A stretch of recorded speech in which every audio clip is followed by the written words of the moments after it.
They may be known for their wings, but Flatiron Cafe owner David Steele says business during the RNC last year didn't exactly take flight. It was more of a fizzle than a boom. Flatiron, one of dozens of bars and restaurants taking advantage of a permit, letting them serve alcohol every night that week until 4 a.m.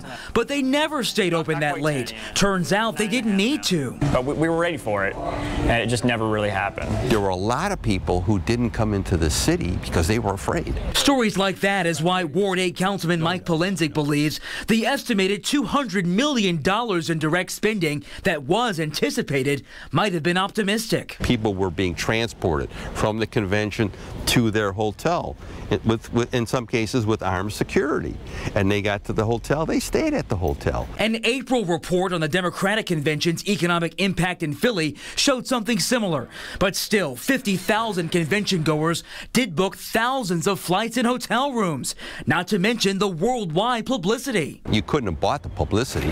My mother lives in Maine, and you know, she was watching it on the news all week and telling me, you know, like, wow, you know, the city looked great. Steele looks back with his glass more than half full. The city put on quite the presentation. It really put a positive spotlight on a city that's already on the upswing.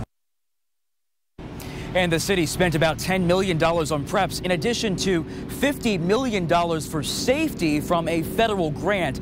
That report is supposed to come from Destination Cleveland. That's the local tourism group prepared by researchers at Cleveland State.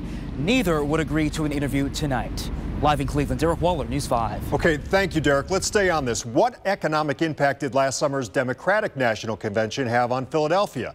Those numbers are out. Philly saw nearly $133 million in direct convention-related spending.